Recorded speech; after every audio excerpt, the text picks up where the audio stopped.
유기성의 주 안에서 사람은 바뀐다. 제6장 잘못한 사람이 품어지는 기적. 예수는 감란산으로 가시니라. 아침에 다시 성전으로 들어오시니 백성이 다 나아오는지라. 앉으사 그들을 가르치시더니 서기관들과 바리새인들이 음행 중에 잡힌 여자를 끌고 와서 가운데 세우고 예수께 말하되, 선생이여, 이 여자가 간음하다가 현장에서 잡혔나이다. 모세는 율법에 이러한 여자를 돌로 치라 명하였거니와 선생은 어떻게 말하겠나이까? 그들이 이렇게 말함은 고발할 조건을 얻고자 하여 예수를 시험함이러라. 예수께서 몸을 굽히사 손가락으로 땅에 쓰시니 그들이 묻기를 마지 아니하는지라. 이에 일어나 이르시되, 너희 중에 죄 없는 자가 먼저 돌로 치라 하시고 다시 몸을 굽혀 손가락으로 땅에 쓰시니 그들이 이 말씀을 듣고 양심의 가책을 느껴 어른으로 시작하여 젊은이까지 하나씩 하나씩 나가고 오직 예수와 그 가운데 섰는 여자만 남았더라. 예수께서 일어나사 여자 외에 아무도 없는 것을 보시고 이르시되, 여자여, 너를 고발하던 그들이 어디 있느냐? 너를 정죄한 자가 없느냐? 대답하되, 주여, 없나이다. 예수께서 이르시되, 나도 너를 정죄하지 아니하노니 가서 다시는 죄를 범하지 말라 하시니라. 요한복음 8장 1절에서 11절 말씀. 사람의 능력으로는 할 수 없는 일, 하나님만이 하실 수 있는 일이 일어나는 것을 기적이라고 합니다. 그 중에 가장 큰 기적은 사람의 성품이 바뀌는 것입니다. 그것이 성령의 열매입니다. 사랑이 되고 기쁨이 있고 화평이 있고 오래 참는 성품이 되는 것. 자비도 그렇습니다. 내가 원래 자비로운 사람이 아니었는데 아주 자비로운 사람으로 바뀌는 것입니다. 이것은 죽을 병에 걸렸다가 낫는 것보다 더 놀라운 기적입니다. 죽을 병에서 나음을 받는 경우는 극히 소수이지만 성품이 변화되는 역사는 모든 그리스도인들에게 허락된 은혜이기 때문입니다. 사람의 성품이 바뀌는 역사는 정말 엄청난 하나님의 영광입니다. 자비라는 말은 크고 넓은 마음입니다. 우리가 쉽게 이해할 수 있는 표현으로는 친절이라는 의미가 가장 적합합니다. 그런데 그냥 친절한 것이 아니라 죄인에게, 악한 사람에게, 잘못을 저지른 사람에게 친절하게 대하는 것을 자비라고 말합니다. 곧 자기 희생이 있는 친절인 것입니다. 친절은 우리 안에 오신 성령께서 우리를 변화시키는 모습 중에 하나입니다. 우리 안에 성령이 오셨는지 아닌지는 잘못한 사람에게 친절하게 대하는 사람으로 바뀌었는지 보고 알 수 있다는 것입니다. 기도의 사람 조지 뮬러 목사님에게는 무엇을 잘 잃어버리는 습관이 있었다고 합니다. 물건도 잃어버리고 돈도 잘 잃어버렸는데 그런 다음에도 목사님은 속상해하지 않고 이렇게 기도했다고 합니다. 하나님, 꼭 써야 할 사람이 쓰게 해주세요. 꼭 필요한 사람이 가져가게 하신 줄 믿습니다. 어차피 내 것이 아니고 주님의 은혜로 제가 임시로 가지고 있었던 거라면 꼭 필요한 사람에게 쓰이게 해주세요. 그는 자비한 마음을 가진 사람이었습니다. 자비 대 복수. 친절은 꼭 성령의 사람이 아니더라도 누구에게나 매우 중요한 성품입니다. 예를 들면 옷가게에 손님이 와서 이리저리 뒤적거리기만 하다가 그냥 가면 장사하는 입장에서 주인의 기분이 좋지 않습니다. 그래도 나가는 손님 뒤통수에 대고 아니 사지도 않으면서 남의 옷에 때만 묻히면 어떻게 해요? 이렇게 핀잔을 주면 그 사람은 장사를 그만두어야 합니다. 물건을 뒤적거리고 속을 뒤집어 놓는 손님이라 할지라도 너그럽게 생각하고 마음에 드는 것이 없으시다니 죄송합니다. 더 좋은 물건을 갖다 놓을 테니 다시 한번 들려주세요. 하고 인사하면 그 손님이 다시 찾아올 가능성이 많을 것입니다. 장사를 해도 친절한 사람, 자비한 사람이 잘합니다.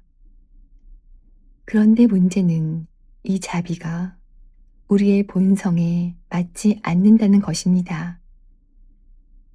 우리 본성에 맞는 것은 자비보다는 복수입니다.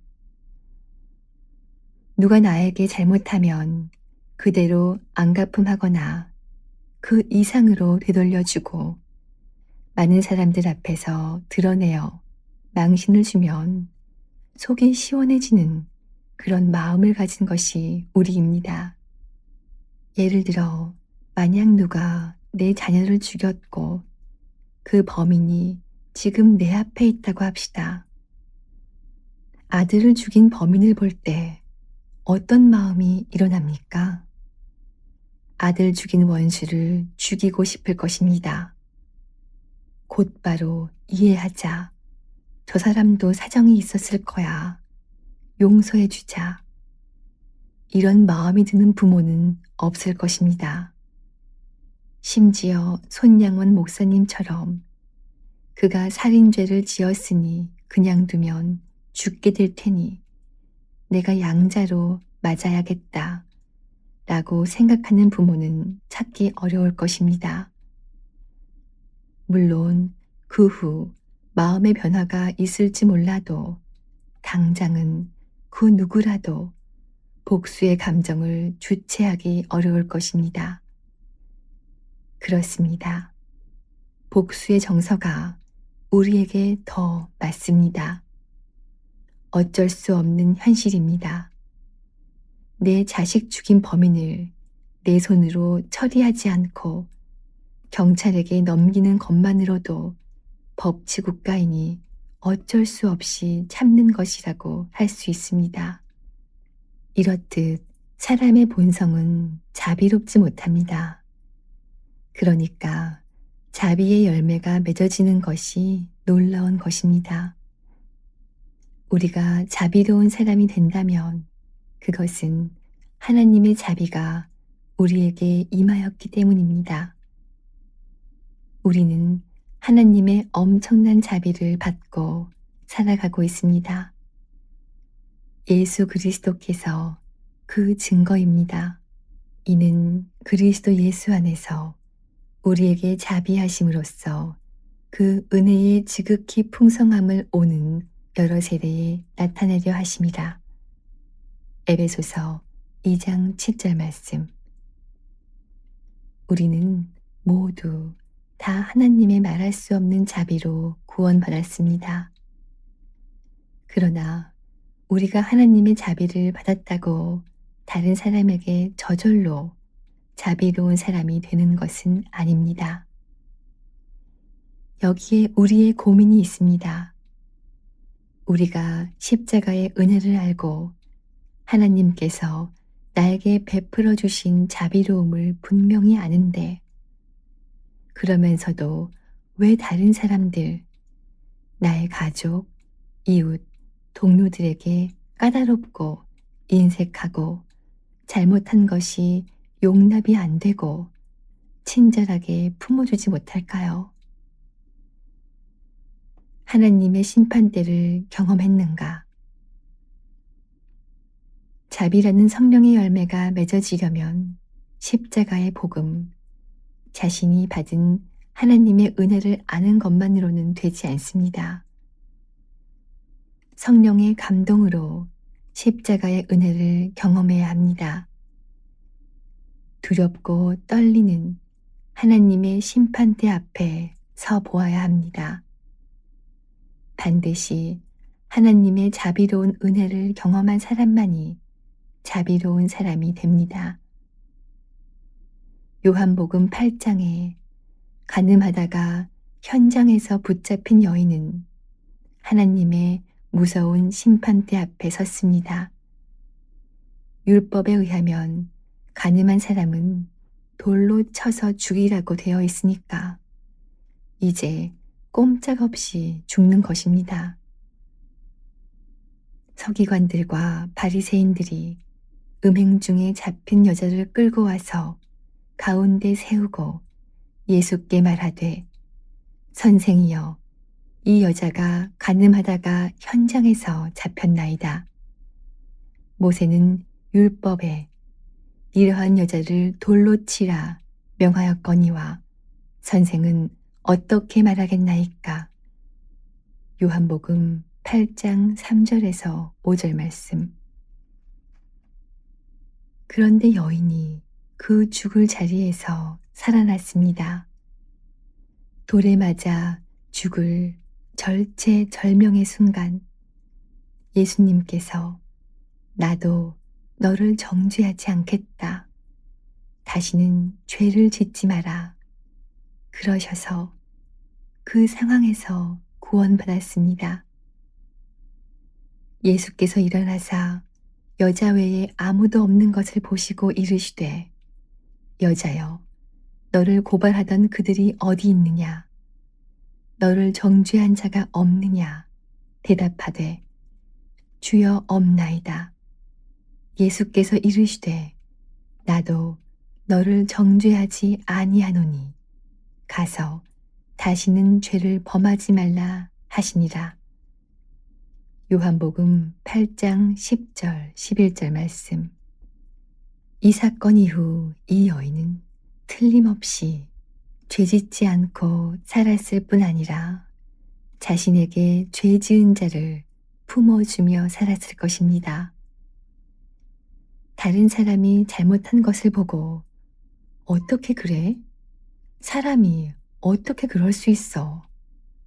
이런 말을 했을까요? 자신은 간음하다가 현장에서 붙잡혀서 돌에 맞아 죽을 뻔했는데 주님이 아무 대가 없이 용서하고 살려준 은혜를 받은 사람입니다. 그러므로 누군가 자기에게 무엇을 잘못하였을지라도 이 여인은 그 사람의 허물, 잘못을 탓하지 않았을 것입니다. 얼마든지 그를 품어줄 수 있었을 것입니다. 하나님의 심판대를 경험했고 속죄의 은혜를 받았기 때문입니다. 이것이 바로 십자가를 온전히 경험한 사람입니다. 여러분은 이처럼 하나님의 심판대 앞에 서본 적이 있습니까? 그 자리에서 너는 용서받았다. 너는 구원받았다. 이제부터 너는 의롭다. 라고 하시는 하나님의 자비를 경험하신 적이 있으십니까?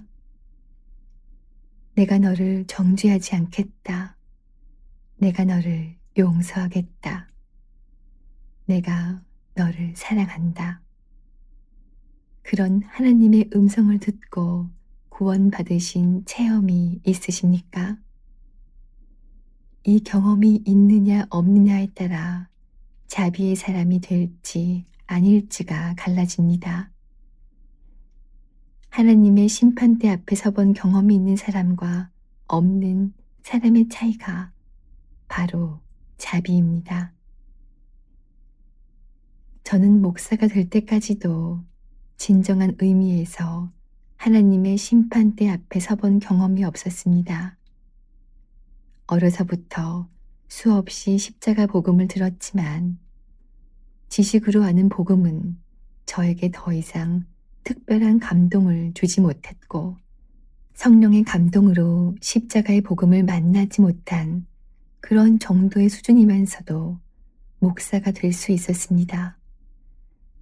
그런데 군목 훈련을 받다가 부상으로 수술을 받던 날 저는 하나님의 심판대 앞에 서게 되었습니다. 장애인이 될 처지에서 제 자신의 죄가 드러났습니다. 그날 비로소 제가 지옥에 갈 죄인임을 깨달았습니다. 겉으로 모범생이었지만 속은 참으로 비참한 죄인이었습니다. 주님께서는 제 안에 완악한 죄, 다른 사람보다 더 잘났다고 생각하는 그 교만의 죄부터 시작해서 제가 가진 말할 수 없이 더럽고 흉한 죄를 다 드러내셨습니다. 11시부터 새벽 5시까지였으니 거의 6시간을 잠 한숨 못 자고 울고 또 울었던 그 시간. 지금은 아련한 기억으로 남아있지만 저에게는 대단히 고통스러운 시간이었습니다. 그러나 은혜의 시간이었어요. 마치 간음하다가 현장에서 붙잡힌 이 여인처럼 저도 하나님의 심판대 앞에서는 눈이 뜨인 시간이었습니다. 그날 저는 예수님의 십자가가 저를 지옥에서 건져낸 복음임을 알았습니다. 내가 지옥에 갈 수밖에 없는 죄인이라는 것에 눈뜨지 못했다면 나의 모든 죄를 씻으셨다고 하신 복음이 얼마나 놀라운지 몰랐을 것입니다. 그러고 나서 저는 완전히 변화되었습니다.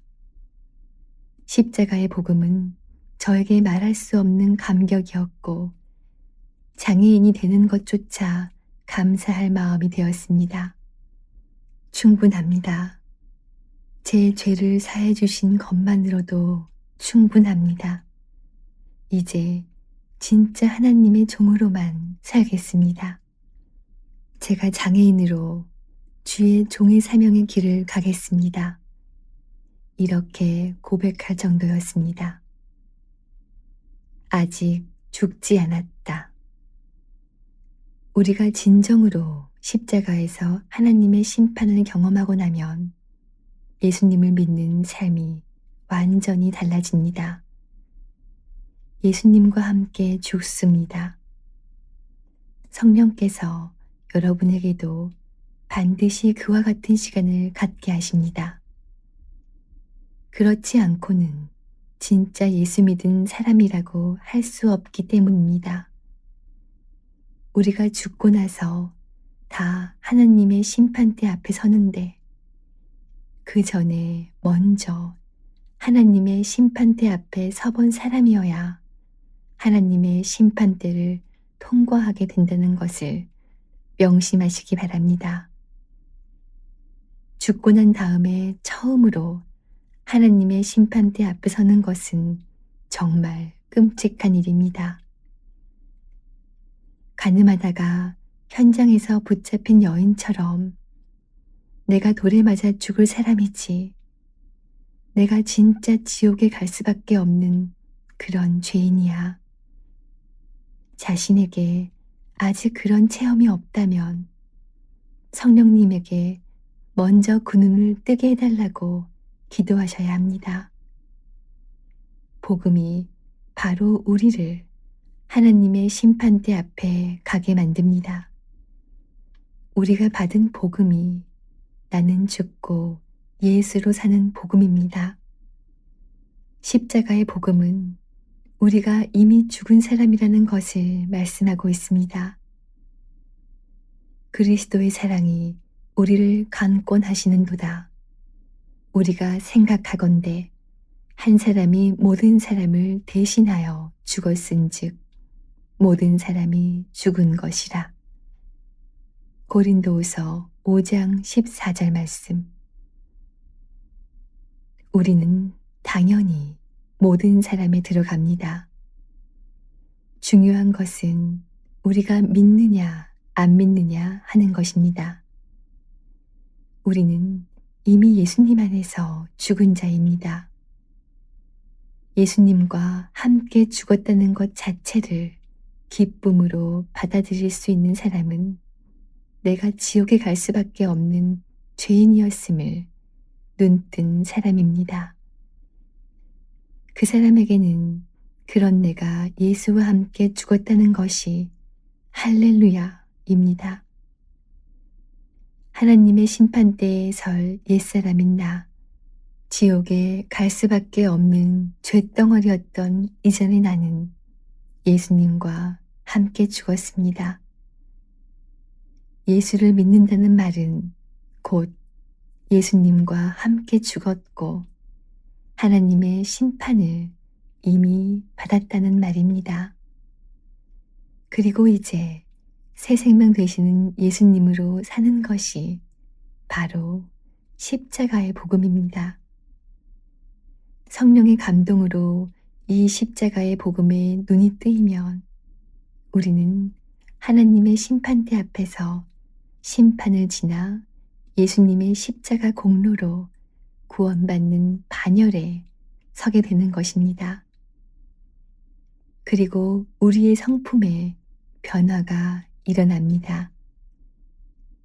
우리가 왜 다른 사람에게 자비롭지 못할까요? 자기가 하나님의 심판대에서 죽을 죄인인 것을 아직도 진짜 깨닫지 못했기 때문에 내가 하나님으로부터 어떤 자비를 받았는지 제대로 알지 못하기 때문에 그렇습니다. 그것을 알고 나면 사람이 완전히 달라지게 됩니다. 그러나 자신이 아직 죽지 않았다고 믿는 사람도 많습니다. 그 사람은 계속 죽음의 두려움에 사로잡혀 있기 때문에 주님의 열매를 맺을 수 없습니다. 왜 내게 성령의 열매가 맺히지 않을까요? 왜 나의 성품이 안 바뀔까요? 우리가 성령의 열매를 맺지 못하는 이유는 딱 하나입니다. 아직도 내가 죽지 않은 것입니다. 우리의 자아가 아직도 시퍼렇게 살아있기 때문에 우리 안에 오신 성령께서 우리의 성품을 못 바꾸시는 것입니다.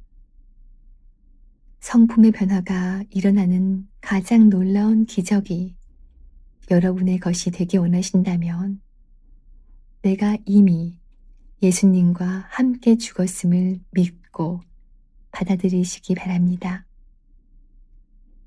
내가 진실로 진실로 너희에게 이르노니 한 알의 밀이 땅에 떨어져 죽지 아니하면 한 알 그대로 있고 죽으면 많은 열매를 맺느니라.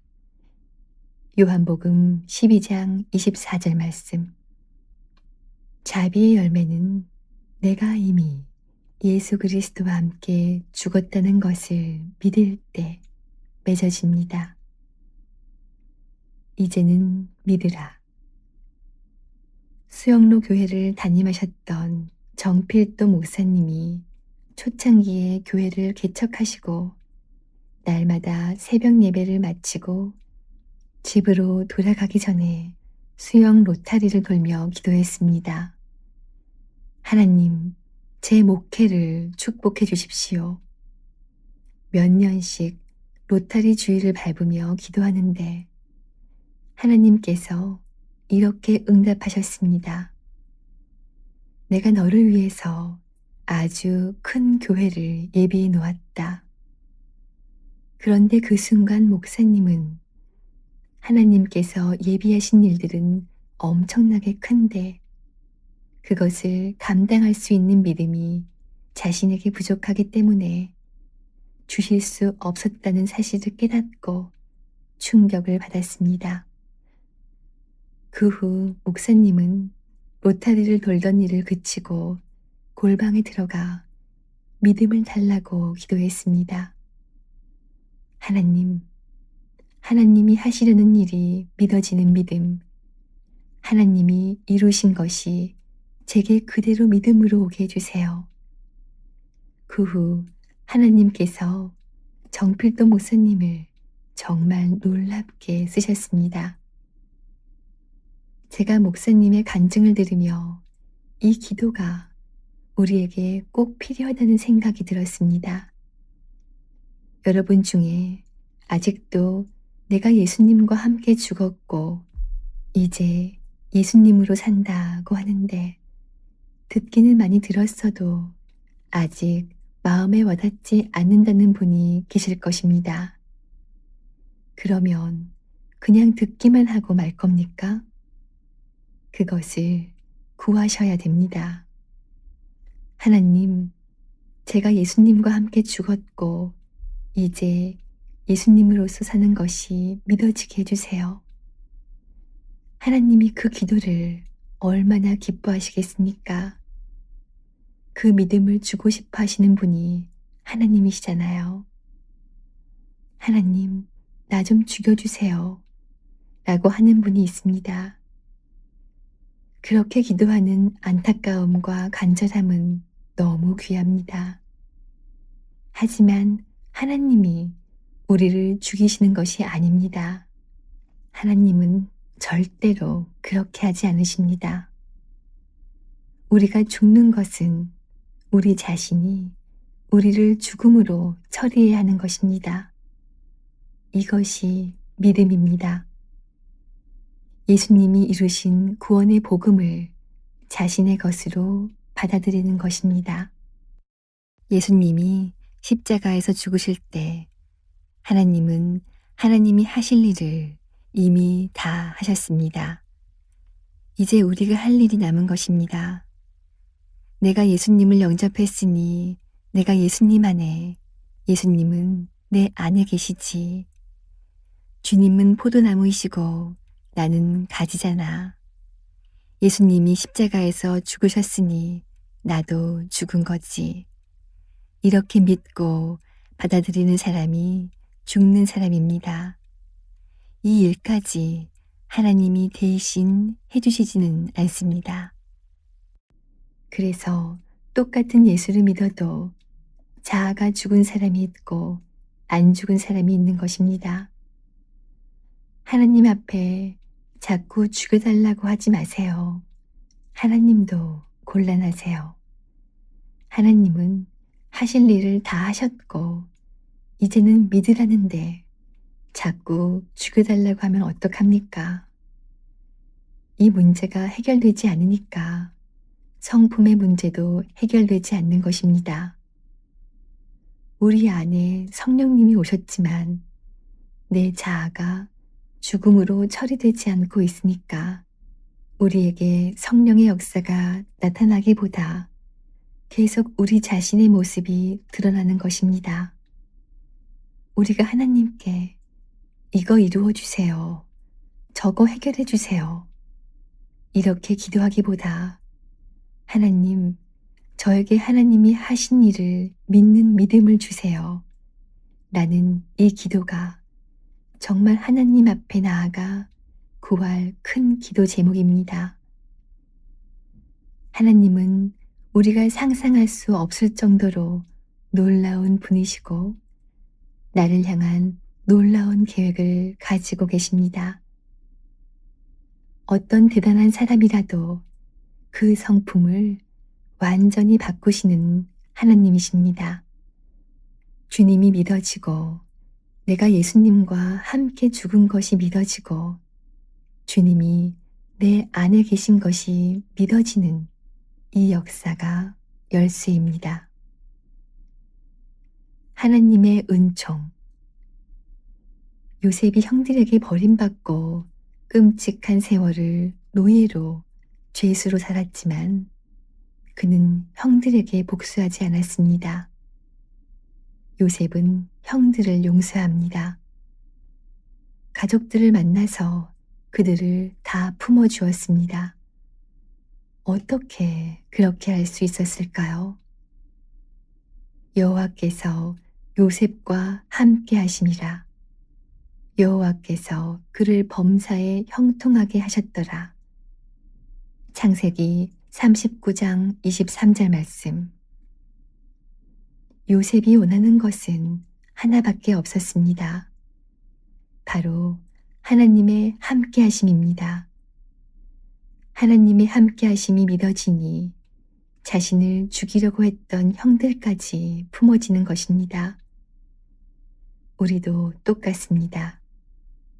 하나님이 우리와 함께 하시면 우리가 어떤 어려운 처지에 있든 억울하고 수모를 당하든 고생을 하든 두려울 것이 하나도 없습니다. 하나님이 나와 함께 하시는 것이 정말 믿어지면 누구에게든 자비롭게 합니다. 까다롭게 할 이유가 없습니다. 마음이 평안하고 느긋하고 모든 것을 다 가진 것 같고 부족함이 없습니다. 하나님이 나와 함께 계신다. 주님이 나와 한 몸이시다. 그 점이 믿어지면 가족, 이웃, 동료, 내게 잘못하는 사람들을 대하는 태도가 완전히 달라집니다. 다윗도 사울에게 모진 핍박을 당했습니다. 사울을 피해 이리저리 도망쳐야 했습니다. 그러나 다윗은 왕이 되고 나서 자신을 죽이려고 했던 사울 집안에 오히려 자비를 베풀기 원했습니다. 사울 왕의 손자 무비보셋을 가족처럼 대하며 두 다리를 잘 쓰지 못하는 장애인인 그를 자기가 먹는 식탁에서 먹도록 배려해 주었습니다. 왕이 이르되 사울의 집에 아직도 남은 사람이 없느냐? 내가 그 사람에게 하나님의 은총을 베풀고자 하노라. 사무엘하 9장 3절 말씀. 다윗은 자신이 은총을 베푼다고 하지 않았습니다. 하나님의 은총을 베풀겠다고 했습니다. 그것은 그가 항상 하나님의 은총을 받고 있었다는 말이고 자신이 받고 있는 하나님의 은총을 원수의 후손에게 베풀겠다는 것입니다. 하나님의 은총을 받고 있는 사람은 정말 그렇게 합니다. 하나님이 나를 너무나 사랑하시고 나에게 은혜를 베풀고 계신다는 다윗의 이 믿음은 그냥 생긴 믿음이 아닙니다. 우리가 정말 사모해야 할 것이 이것입니다. 하나님, 다윗과 같은 사람도 있는데 저에게도 그런 믿음을 주세요. 하나님의 은총 안에 사는 믿음, 어떤 억울한 일이 있고 위기가 있고 죽을 것 같아도 두려움 없이 항상 하나님을 바라보고 주님을 의지하는 그 믿음을 저에게 주세요. 우리가 그 믿음의 사람이 되면 비로소 성령께서 우리의 모든 성품을 바꾸시기 시작합니다. 유명한 가정사역자 제임스 돔슨이 쓴 책 중에 이런 이야기가 있습니다. 미국 가필드 고등학교에 존이라는 이름을 가진 아이가 둘 있었습니다. 한 아이는 모범생이었고 다른 한 아이는 말썽꾸러기였습니다. 1년에 한 번씩 부모님과 선생님이 상담하는 날이 있었는데 조니의 어머니가 찾아왔습니다. 저희 아들 조니의 학교 생활이 어떻습니까? 선생님은 만면에 미소를 띠고 저희 반에 조니와 같은 아이가 있다는 게 얼마나 자랑스러운지 모릅니다. 이 아이로 말미암아 모든 반학생들이 격려를 얻습니다. 앞으로 하나님이 어떻게 쓰실지 얼마나 기대가 되는지 모릅니다. 조니의 부모님을 만나 뵙게 되어 참 반갑습니다. 선생님은 자신이 만난 어머니가 모범생 조니의 어머니라고 생각했던 것입니다. 그런데 그 다음 날 말썽꾸러기 조니가 선생님을 찾아왔습니다. 선생님, 어제 선생님께서 우리 어머님께 해주신 말을 들었습니다. 지금까지 살면서 단 한 번도 제게 용기를 주는 사람이 없었습니다. 한 번도 저를 인정해 주는 사람이 없었습니다. 선생님께서 저를 그렇게 인정해 주시니 선생님의 기대를 실망시키지 않겠습니다. 조니는 그날 평생 처음으로 숙제를 해왔습니다. 그리고 3개월 동안 계속해서 열심히 공부했고 전교에서 성적이 가장 많이 향상된 학생으로 상을 받게 되었습니다. 6개월 만에 반에서 3등 안에 들게 되었습니다. 실수로 한 칭찬 한마디가 문제아에게 새로운 삶을 살 수 있는 동기를 부여해 준 것입니다. 사람이 실수로 한 격려와 지지도 한 사람을 이토록 변화시킬 수 있는데 놀라운 하나님의 사랑은 우리를 과연 얼마나 변화시킬까요?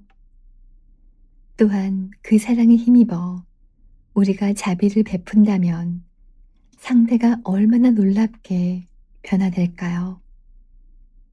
하나님의 능력에 힘입어 베푸는 자비가 이 세상을 바꿔 나갈 수 있다는 것을 믿으시기 바랍니다. 주님의 자비의 기적. 몇 해 전 권사 취임 예배를 드릴 때 권사님 한 분이 간증을 하셨습니다. 그분이 집사님이실 때 제자 훈련을 제대로 못 마친 일이 있었습니다. 집사 시절 남편이 교회 다니는 것을 싫어하여 남편에게 독서 모임에 간다고 거짓말을 하고 몰래 제자 훈련을 받았는데 그러다가 10단원 영적 전쟁에서 마귀는 거짓의 아비로 거짓말이 마귀의 역사라는 것을 배우고 난 뒤 집사님은 심각한 고민에 빠졌습니다. 그래서 당시 강사로 섬기던 사모님과 상담을 한 뒤 남편에게 솔직히 고백하고 남편이 허락하지 않으면 제자 훈련을 중단하기로 하였습니다. 남편을 예수님께 맡기자. 그러자면 거짓말부터 하지 말아야 한다. 그래서 남편에게 솔직히 이야기하고 지금이라도 남편의 허락을 받고 훈련을 계속하든지 중단하든지 하라는 권면을 받았다고 말했습니다.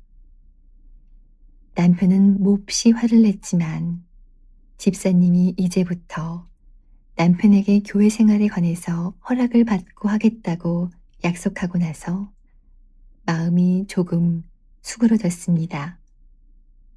결국 그 집사님은 제자 훈련을 두고 남겨두고 중도에 그만두었습니다. 강사 사모님도 집사님이 제자 훈련을 도중에 그만두게 된 것이 부담이 되어 이 일을 제 아내와 의논하며 사정을 이야기했을 때 제 아내도 잘했다고 격려해주며 그 집사님을 위해 간절히 기도하였습니다. 제자 훈련도 마치지 못했고 가정 안에서 계속 핍박이 있는데 어떻게 해야 할지 기도할 때 주님은 그 집사님이 제자 훈련을 중단한 것이 아니라 진정한 제자 훈련을 받은 것이라는 응답을 주심으로 하나님이 그 일을 기쁘게 받으셨다는 것을 알게 되었다고 합니다. 한참을 지나 그 집사님이 권사로 취임하게 되었습니다. 그때 그는 다음과 같이 간증하였습니다. 당시에는 이 세상에서 제일 미운 사람이 남편이었습니다. 주님을 정말 사모하고 갈망하는데 주일마다 어렵게 하는 남편이 너무 미웠고 차라리 혼자 살고 싶다는 생각도 했었는데 주님을 바라볼 때 주님은 남편을 사랑으로 섬기라고 하셨습니다. 그러자 남편이 변화되기 시작하였습니다. 요즘 남편은 힘들다 싶으면 제게 자기를 위해 기도하는지 물어봅니다. 이전에는 집에서 성경책 보는 것도 엄두를 못 냈는데 지금은 남편이 집에 있어도 기도할 수 있고 성경을 볼 수도 있습니다. 남편은 제게 교회 냄새가 난다고 말합니다. 그것은 분명 예수님의 향기일 것이라고 믿습니다. 또한 권사님은 권사 직분을 받지 못할 만큼 큰 마음의 눌림이 있었다고 하는데 그것은 동서인 형님을 미워하고 용서하지 못하는 마음 때문이었습니다. 아버님을 모시는 문제로 동서와 마음이 불편해져 시댁 일에 신경을 쓰지 않는 형님네가 미웠습니다. 지난 설부터 왕래도 하지 않았습니다. 이런 저의 모습을 보며 내가 이런데 무슨 권사 직분을 받나 싶은 생각이 들었습니다. 하지만 주님을 바라볼 때 아파하시는 주님의 마음이 느껴지며 형님을 용서하고 사랑하라는 마음을 주셨습니다. 그래서 순종함으로 용기를 내어 형님께 진심으로 용서를 구했습니다. 그러자 형님도 자기 때문에 형제들 간에 다투고 분열된 것을 용서해 달라고 하셨습니다. 아들은 고등학교에 입학하고 학교에 적응하지 못해 자퇴를 하겠다고 했습니다. 점점 멀어지는 아들의 일로 견딜 수 없이 힘든 나날들을 보낼 때에도 24시간 주님을 바라보며 주님이 반드시 선한 길로 인도하실 거라는 믿음을 가졌을 때 두려움과 염려가 사라졌습니다. 그러자 주님은 아들의 마음을 만지기 시작하셨습니다. 고등학교만 졸업하게 해달라고 했던 아들이 지각, 결석, 조퇴 한 번 하지 않았고 대학에 합격하였습니다. 아들도 놀라고 남편 또한 놀라워했습니다. 이 모든 것을 주님이 하셨습니다. 성품의 열매가 맺어지는 기록. 권사님이 이처럼 불같은 시험을 이겨낸 비밀은 24시간 주 예수님을 바라보는 데 있었습니다. 지난 2년 동안 써왔던 예수 동행 일기를 보면서 그 당시에는 힘들고 믿음이 없다고 좌절도 했었는데 지금 그때 일기를 읽어보니 참으로 주님을 바라보면서 믿음으로 반응하는 모습을 보고 내가 주님 안에 있는 것이 대견하였습니다. 아빠, 아버지, 맨날 힘들다고 징징거리던 저를 이렇게 성장하게 하시니 참 감사합니다. 이 권사님이 주님을 바라보며 여러 신앙의 고비들을 극복해 나간 과정을 가만히 보면 성령님이 분명히 우리 안에 성품의 열매를 맺으시는 것을 알 수 있습니다. 자신에게 잘못한 사람에 대하여 오히려 더 친절하게 대할 때 남편이 변하고 손이 동서가 변하고 아들이 변화되었습니다. 하나님은 이 일을 우리에게도 이루어 주기를 원하십니다. 구하십시오.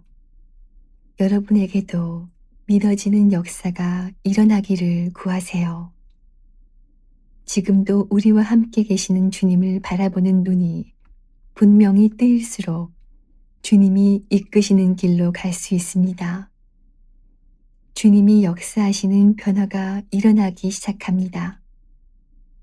진정으로 주 예수님을 붙잡고 살아야 합니다. 누구라도 품을 수 있는 주님의 마음이 품어질 때까지 기도해야 합니다.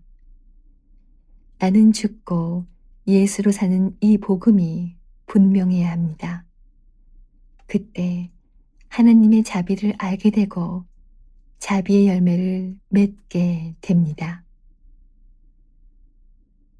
내게 잘못한 사람을 용서하지 않고 비난하고 불평하였던 것을 용서해 주소서. 사람에 대해 까다로워지는 문제를 해결받게 하소서. 내가 예수님과 함께 죽고 예수님으로 사는 십자가 복음이 분명해지게 하소서. 머리로 하는 자가 아니라 마음의 중심으로 믿어지게 하소서. 십자가를 통과한 자가 되게 하소서. 오직 예수님을 바라보는 눈을 열어주셔서 사람을 보기 전에 주님을 먼저 바라보게 하소서. 자비의 열매를 맺으며 살게 하소서. 유기성의 주 안에서 사람은 바뀐다. 제 6장 잘못한 사람이 품어지는 기적.